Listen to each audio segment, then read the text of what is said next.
This painting has been hanging in one of the most visited museums in the world for 350 years.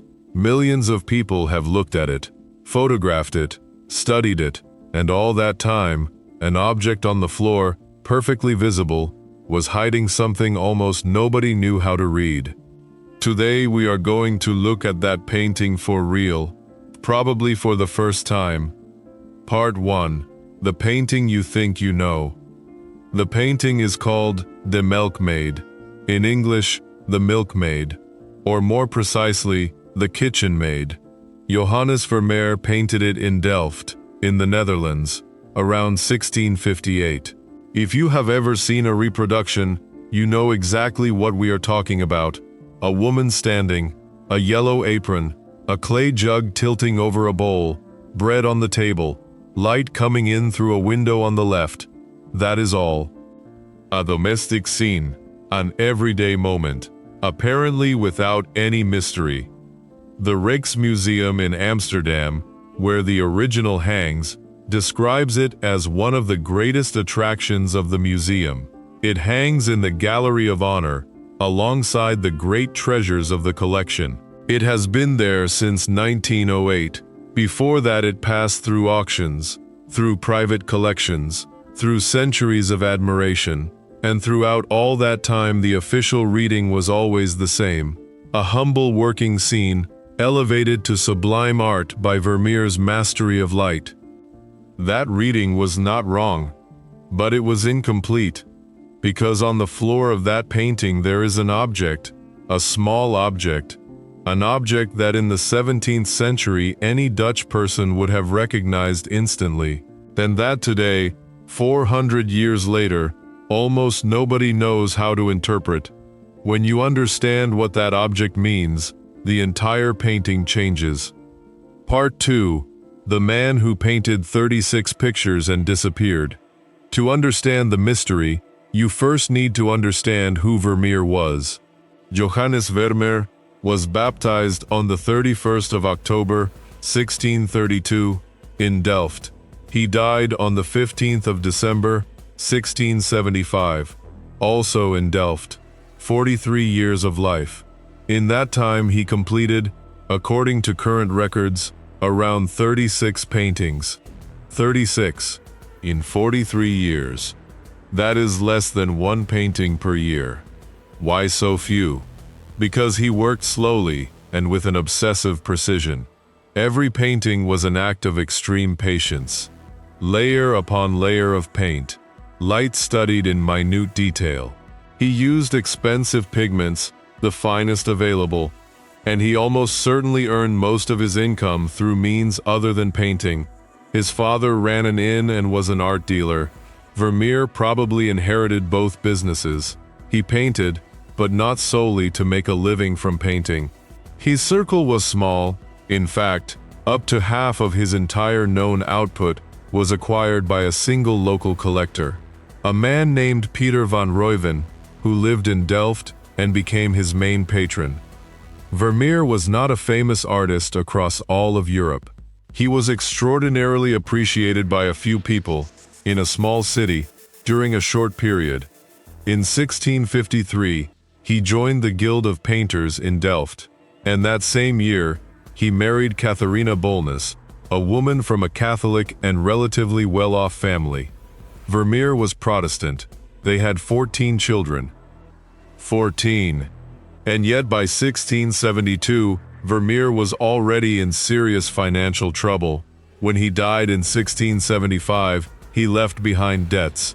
He left his wife and children in poverty. And then came the silence. For almost 200 years, Vermeer was largely forgotten.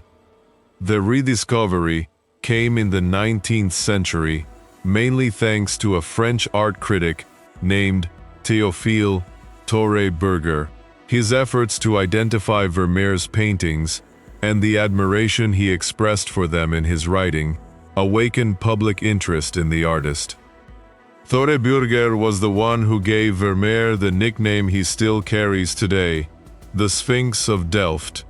Because very little was known about him, few paintings, no known drawings, no definitive portrait, There is only the possibility that a three-quarter profile figure in an early work called The Procuress might be a self-portrait.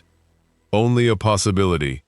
Today, among the great Dutch masters of the 17th century, Vermeer holds second place in worldwide renown, only behind Rembrandt. But it took him 2 centuries to get there. Part 3. What half of his paintings have in common? Before we get to the object on the floor, there is something else you need to know about how Vermeer painted. Pearls appear in 18 of his 36 paintings, exactly half of his output. That is not a coincidence. Vermeer used objects with intention. Every element in one of his paintings was placed with purpose. Light always entering from the left. Fabrics rendered with almost tactile precision. Objects on tables. Paintings hung on background walls. Details on floors. Nothing was decorative by accident. There are also strong indications that Vermeer used a camera obscura, an optical tool that projected images onto a flat surface, which he could use to plan the arrangement of his compositions.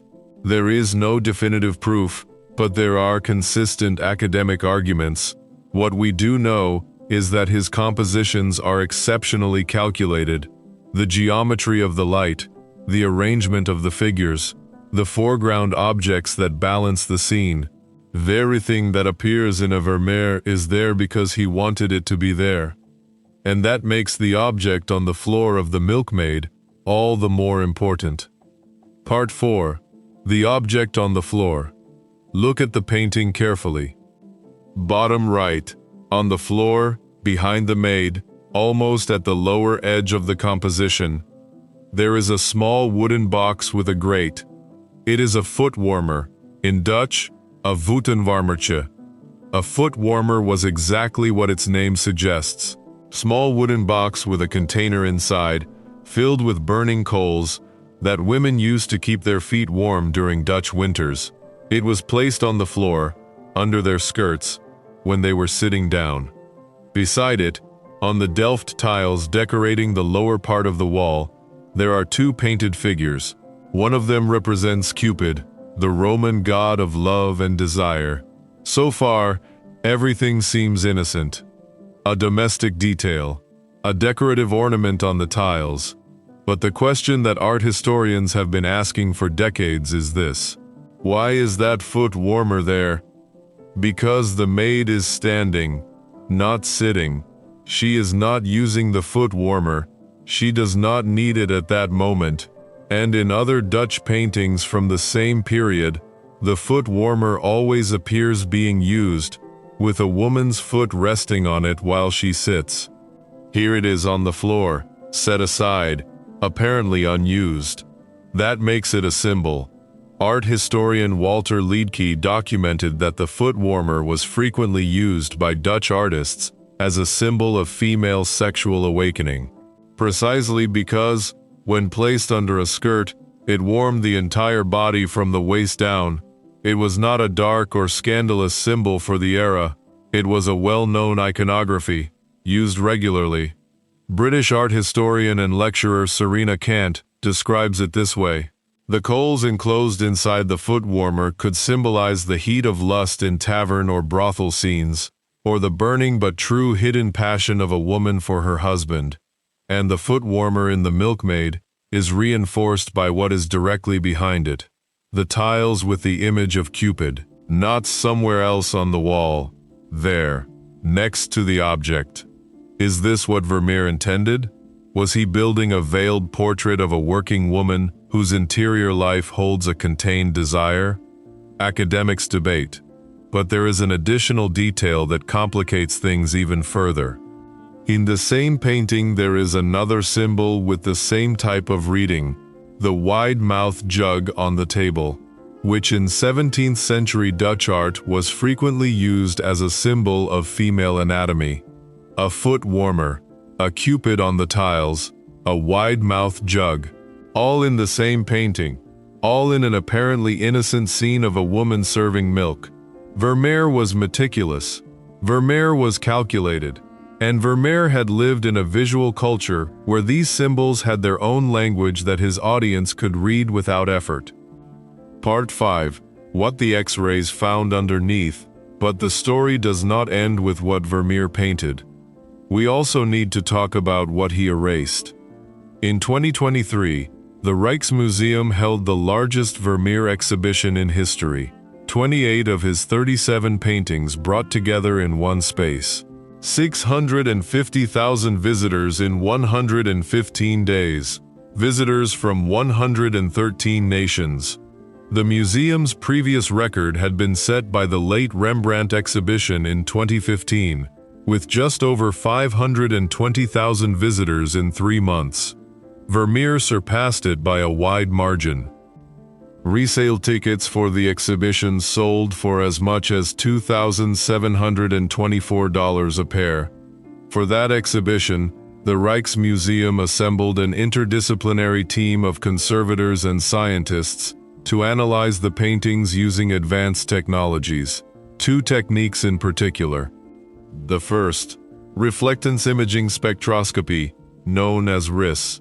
Using a device, researchers illuminate the painting and take photographs that reveal information about overpaintings and the pigments the artist used. The second, macro X-ray fluorescence mapping, known as MAY-XRF. This tool also reveals underlying layers of paint. It was invented by the Axis Research Group at the University of Antwerp and later commercialized. The Rijksmuseum's own research team uses it today. What did they find when they applied these techniques to the Milkmaid? They found that the apparently firm and balanced composition Vermeer left behind was not predetermined. The artist had already been working on the painting for some time when he decided to change it, and what he changed is significant. Behind the maid's head, there had once been a shelf with hanging ceramic jugs. The same type of shelf that was described in the estate inventory drawn up after Vermeer's own death. He sketched it in black paint at the start of his composition, and then concealed it under layers of pale paint. He painted over it with a blank wall, and in the lower right of the painting, where today we see the foot warmer, there was originally a basket, woven with wicker stems, according to the Rijksmuseum's analysis. The type of basket that also appears mentioned in Vermeer's own estate inventory. Vermeer erased it, and in its place he put the foot warmer. That decision is crucial. It was not an oversight. It was not a corrected mistake. It was a deliberate choice. Vermeer removed the wicker basket, which was a neutral, functional object with no particular symbolic weight. And in its place he put the foot warmer. The object carrying all the symbolic weight we just described, exactly next to the Cupid tile. These technological discoveries, in the words of Rijksmuseum director Taco Dibbets, bring viewers ever closer to this mysterious and beloved artist, because they reveal the process, they reveal the doubts, they reveal the decisions, and in the case of the Milkmaid, they reveal that Vermeer actively chose to place that symbol exactly where it is. Part 6. The pattern. This is not an isolated case in Vermeer's work. It is a pattern. At the Gemäldegalerie Alte Meister in Dresden, Germany, there is another painting of his. It is called Girl Reading a Letter at an Open Window. For centuries it was interpreted as an intimate and somewhat melancholy scene of a woman reading a letter in front of a plain, undecorated wall.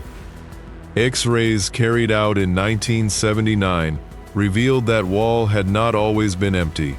Beneath the paint, there was an image of Cupid, but for decades, it was assumed that Vermeer himself had painted over it to simplify the composition. In 2018, when the Dresden conservators began removing layers of 19th-century varnish, they discovered something that completely changed that interpretation. The paint properties in the central section of the wall were different from the rest of the painting, and between the Cupid and the layer covering it, there were traces of binding medium and a layer of accumulated grime.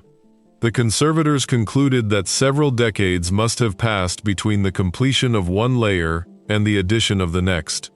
which meant Vermeer could not have painted over the Cupid himself. Someone did it after his death. In 2021, the restoration was completed. The naked Cupid became visible again, and what was once believed to be a somewhat somber depiction of a young woman reading by a window is now a love portrait. The woman is not reading just any letter, she is reading a love letter, with Cupid visible in the background. Two paintings, the same type of symbol, the same type of reading, and in both cases, technology revealed what was hidden or had been hidden. Except that in the Milkmaid, nobody hid anything. The foot warmer was always there, in plain sight, visible since 1658. What was hidden was not the object. It was the knowledge to read it. Part 7. What the 1658 audience knew. Here is the point that changes everything. When Vermeer finished the Milkmaid, around 1658, the small circle of collectors who saw it needed no explanation. The foot warmer was a well-known symbol in Dutch art. Cupid tiles were common decoration in Delft homes. The combination of both elements in the same corner of the painting was a visual conversation in a language his audience spoke fluently. And the proof that the painting was prized even in Vermeer's own lifetime is in the numbers. When Vermeer's estate was settled after his death, in 1696, the Milkmaid fetched 175 guilders at auction, the highest price of any painting in that sale. His contemporaries knew it was extraordinary. Then came the forgetting, 2 centuries of silence. And when Thoreberger rediscovered Vermeer in the 1860s, he presented him to the modern world through a 19th century lens, an era that admired 17th century Dutch art for its technique, its light, its realism, but no longer with the visual dictionary that allowed you to read its symbols. So the painting was admired, it was studied, it was photographed millions of times. But the foot warmer was reduced to a domestic detail, an accessory, a minor curiosity. Nobody erased it, nobody hid it. We simply forgot how to read it. Part 8. The Sphinx of Delft. There is something deeply fitting about Vermeer having received that nickname, the Sphinx of Delft. No drawings of his exist, no definitive portrait, only the possibility of a partial self-portrait in an early work. 14 children, and almost no personal trace outside notarial records. A man who spent 43 years in the same small city, who painted fewer than 40 pictures, who died insolvent, and who still produced some of the most recognizable images in the entire history of Western art. For more than 300 years, nobody knew the exact location of the house depicted in The Little Street, another of his most famous paintings. It was only in 2015 that an art historian successfully identified the exact spot in Delft where Vermeer had painted that scene. 300 years later, the great 2023 exhibition, according to the Rijksmuseum itself, led to new research that brought more knowledge about his working process, his knowledge of optical tools, the context in which his art was created, and his life in Delft. More knowledge. In 2023, about a man who died in 1675, and yet a painting that has been in the Rijksmuseum since 1908, that millions of people have seen in person, was still hiding a visual conversation that only in recent years academic and technological research has managed to articulate clearly. Taco Divits, director of the Rijksmuseum, said that Vermeer is the artist of serenity and intimacy. And perhaps that is exactly why he has been keeping his secrets for so long. His paintings seem closed, complete, serene. They do not invite questions because they appear to have all the answers on the surface. But the surface is a trap. Part 9. What the painting has to say today. Let us go back to the painting. A maid standing. Bread on the table, golden light coming in from the left. The most domestic scene imaginable. And on the floor, almost out of frame, a small wooden object filled with burning coals, next to a Cupid tile, in the exact spot where there once was a wicker basket that Vermeer chose to replace, specifically, with that object and not another. The foot warmer symbolized the warmth of desire. The Cupid pointed in the same direction, and the jug on the table completed the vocabulary. What does this mean for the maid who stands there, focused, pouring milk with absolute calm? Does it mean Vermeer was suggesting that beneath that focus, beneath that silent work, there was an emotional interior that the domestic scene did not show but did contain? There is no definitive answer. Some point out that the whitewashed wall and the presence of milk suggest the room was a cold kitchen, used for dairy products, and that the foot warmer could have a functional explanation, even if the maid is not using it. Others point to the combination of the foot warmer with the Cupid tiles and the jug, and conclude that the accumulation of symbols cannot be accidental. What nobody disputes is that Vermeer made an active decision to replace the wicker basket with the foot warmer. What nobody disputes is that this man painted 36 pictures in 43 years with an obsessive precision, and that nothing in his compositions was accidental. And what nobody disputes is that for 350 years that object was there, visible, in plain sight. And most of us looked at it without seeing it. Part 10. The End. This is the story of a painting that was always more complex than it appeared. It was not necessary to uncover a buried secret. It was not necessary to restore a hidden image. The foot warmer was always there. The Cupid tiles were always there. The jug was always there. What was lost was not the object. It was the dictionary, the visual vocabulary that Vermeer's contemporaries used naturally, and that the passage of time slowly erased. And what the technology of 2023 has given back is not a new secret, it is an old conversation we had forgotten to have. Vermeer died insolvent in 1675. He was forgotten for almost 2 centuries. He returned to history thanks to a French critic who refused to let him disappear.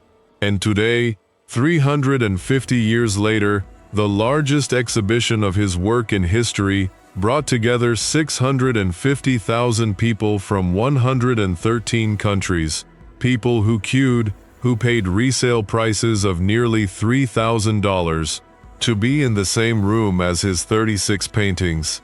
It was not just to see the technique. It was not just to see the light.